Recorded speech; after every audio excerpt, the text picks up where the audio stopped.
નમસ્કાર,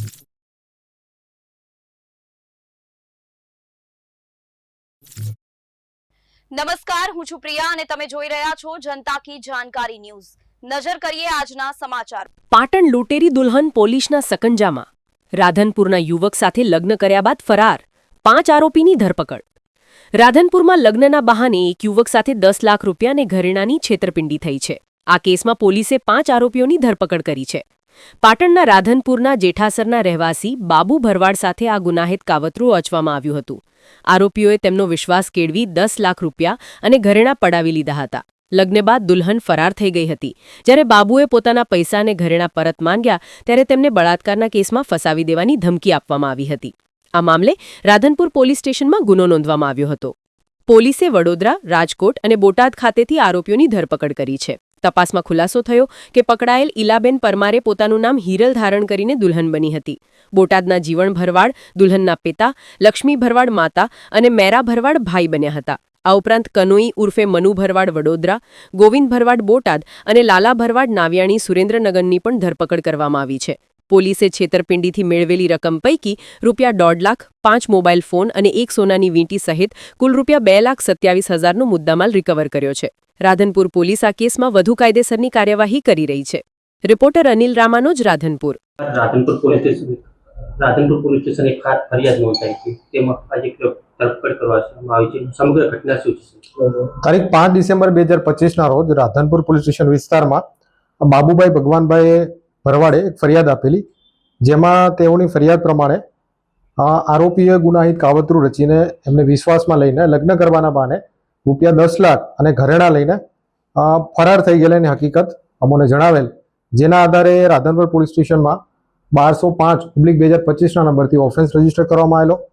આ ગુનાની ગંભીરતાને ધ્યાનમાં લઈને respected border range IG Chirag Kordia સાહેબ, રિસ્પેક્ટેડ એસપી સાહેબની સૂચના મુજબ રાધનપુર પોલીસ સ્ટેશનના પોલીસ ઇન્સ્પેક્ટર આર કે પટેલની આગેવાની હેઠળ અલગ અલગ ટીમો બનાવવામાં આવેલી હતી અને આ અલગ અલગ ટીમોએ આ ગુનાને શોધવા માટે પ્રયત્ન કર્યા હતા। છેવટે પકડાયેલા આરોપીની વાત કરીએ તો કુલ 5 આરોપીને અમે અટક કર્યા છે, જેમાં જે લૂંટેરી દુલ્હન તરીકે જેની ભૂમિકા બહાર આવી હતી ઈલાબેન ઉર્ફે હિરલબેન એનું નામ છે। આરોપી નંબર 2 છે જીવણભાઈ ગોવિંદભાઈ ભરવાડ, રહેવાસી જરિયા, જિલ્લો બોટાદ। આરોપી નંબર 3 છે કનુ ઉર્ફે મનુભાઈ લગરાભાઈ ભરવાડ, રહેવાસી વડોદરા। આરોપી નંબર 4 ગોવિંદભાઈ કાળાભાઈ ભરવાડ, રહેવાસી બોટાદ અને આરોપી નંબર 5 લાલાભાઈ જીવાભાઈ હજુભાઈ ભરવાડ। તો આ ગુનામાં કાવતરું ઘડીને એક લૂંટેરી દુલ્હનના રૂપે જે ખંડણી ઉઘરાવવાનું પ્લસ ખોટા બળાત્કારના કેસમાં ફસાઈ દેવાનું જે આ એમો સાથે આ ટોળકી કામ કરી રહી હતી, તો આ ટોળકીને પકડવામાં રાધનપુર પોલીસને સફળતા મળી છે। આ 5 આરોપી સિવાય હાલ તપાસમાં બીજા 2 આરોપીના નામ ખુલેલા છે, જેમની વાત કરું તો લક્ષ્મીબેન જીવણભાઈ ભરવાડ અને મેરાભાઈ જીવણભાઈ ભરવાડ, બંને રહેવાસી બોટાદ, જેને અત્યારે હાલમાં પકડવાના બાકી છે।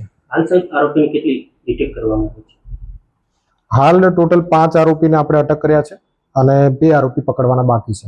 અમુક પાસે સાહેબ કેટલો મુદ્દામાલ રિકવર કરવામાં આવે છે? ટોટલ મુદ્દામાલની વાત કરીએ તો હાલ રાધનપુર પોલીસે 2,27,000નો મુદ્દામાલ રિકવર કર્યો છે। હંમેશા કોઈ ગુનાહિત ઇતિહાસ ધરાવતો હોય કોઈ છે?